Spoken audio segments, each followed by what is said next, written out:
Agora a notícia da vez é o rombo das estatais. Eu até já falei sobre isso nos vídeos anteriores, aí, porque essa história já surgiu lá atrás, mas agora voltou com tudo, porque agora saiu a contabilidade do ano de 2024. E aí saiu uma matéria dessa aqui no Globo, no G1, olha só. Empresas estatais federais registram rombo de 6,7 bilhões em 2024, o maior em 23 anos. Você fala, meu Deus, o Lula está levando o país para o buraco. Vamos mudar para a Argentina, né? Enfim, aí você vai ver.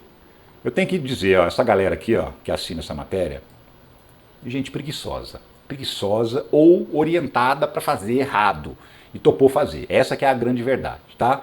Por quê? Porque não existe isso aqui. Não existe. E eu vou te explicar detalhadamente por que não existe. Déficit de 8,7 bilhões, já mudou o número, das estatais não é rombo, diz o governo Lula. A ministra Esther Dweck, que é a ministra da Gestão, ela está batendo nessa tecla faz tempo, explicando, gente, para com esse papo de rombo. Porque não é rombo. Déficit e rombo são coisas totalmente diferentes.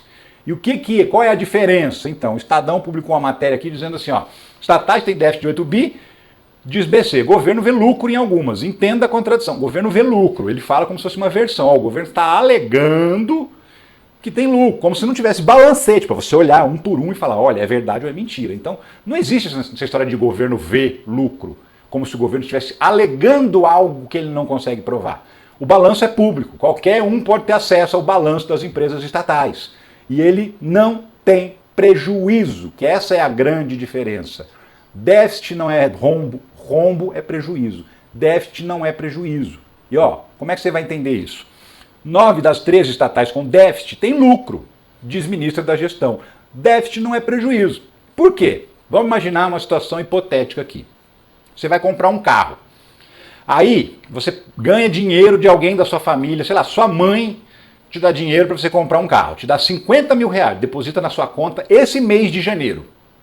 Vamos imaginar que você ganha 5 mil por mês. Aí você ganha 50 mil no mês de janeiro. Quanto dinheiro entrou na sua conta? 55 mil, certo? 5 do seu salário mais 50 que você ganhou para comprar teu carro. Aí você vai falar assim, nossa, tive um superávit extraordinário em janeiro. Por quê? Porque eu gastei só 3 mil, mas ganhei 55. Aí quando chega fevereiro, você pega lá os 50 mil que você ganhou para comprar o carro e compra o carro. E você também recebeu um salário de 5 mil em fevereiro. Só que você não recebeu mais um depósito de 50 mil porque você tinha recebido um mês antes. Aí chega fevereiro, você vai dizer assim, bom, em fevereiro eu tive um prejuízo de 50 mil. Por quê? Ah, porque eu ganhei nada em fevereiro, que eu tinha ganhado em janeiro, recebi 5 mil de salário, mas comprei um carro de 50 mil, gastei, então 53 mil. Gastei 3 do meu salário, sobrou 2, gastei os 50 para comprar carro, gastei 53 mil e só recebi 5. E aí? Como é que foi? 48 mil de prejuízo, não é isso? Então, é prejuízo? Não, o dinheiro estava na sua conta desde o mês passado. Contabilmente, se você contar do dia 1º ao dia 31 do mês, deu prejuízo, porque do dia 1º ao dia 31 não entrou dinheiro e saiu. Só que no mês passado tinha entrado dinheiro que não saiu.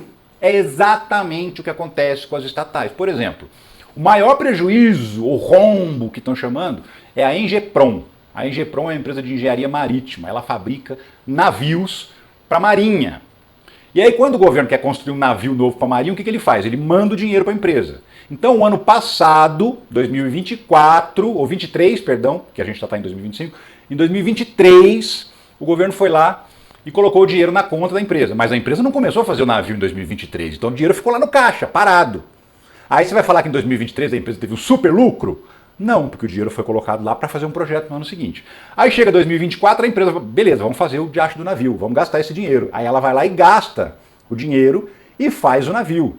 Como o dinheiro tinha entrado no ano anterior, ele não está na contabilidade de 2024, ele está na contabilidade de 2023.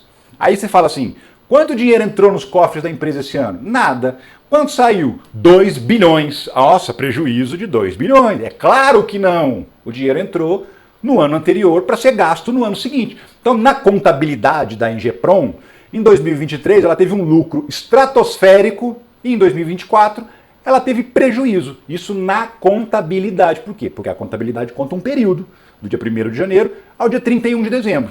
Nesse período, em 2023, entrou bilhões na conta e não saiu nada. Então foi um super lucro. Em 2024, do dia 1º ao dia 31 de dezembro, não entrou nem um centavo, porque já tinha entrado um ano antes, e saiu bilhões para fabricar a porcaria do navio. Então, não tem prejuízo, tem déficit. Por quê? Porque é a contabilidade do ano. Isso vale para as outras empresas também. O governo recebeu em 2024 mais de 50 bilhões de lucro das estatais. Porque nessa lista das estatais não está incluído Petrobras, não está incluído Banco do Brasil, não está incluído Caixa Econômica Federal, não está incluído essas empresas que realmente são feitas para lucrar, são empresas que têm porta aberta, que entra cliente, que compra produto. Não é o caso dessas outras empresas que prestam serviço para o governo, elas não são feitas para dar lucro, elas são feitas para desenvolver projetos. E outras empresas que estão chamando de prejuízo também estão fazendo o quê? Estão investindo, estão crescendo. E aí estão tirando o dinheiro que está guardado nas contas bancárias e fazendo os investimentos. Então o dinheiro não veio do governo, o governo não vai precisar pôr um centavo para cobrir prejuízo de ninguém. Ah, mas tem o Correio deu 3 bilhões, e como é que você vai explicar o Correio? Então, o Correio é uma história completamente diferente. Por que o Correio dá prejuízo? Porque ele é uma estatal de correspondência, de entrega de encomenda e tem agência em todas as cidades do Brasil, mais de 5 mil agências, mais de 5 mil municípios. Tem cidade com 1.000 habitantes que tem uma agência do Correio. E você acha que uma agência do Correio, numa cidade de 1.000 habitantes, dá lucro? Óbvio que não dá lucro, não tem gente suficiente para dar lucro para uma agência numa cidadezinha dessa. Mas então, o que faz? Então, vai tirar a agência e vai deixar as pessoas que moram nessa cidadezinha sem ter Correio? Só em nome do lucro? Não. Então, isso também acontece. O governo, o Correio dá prejuízo.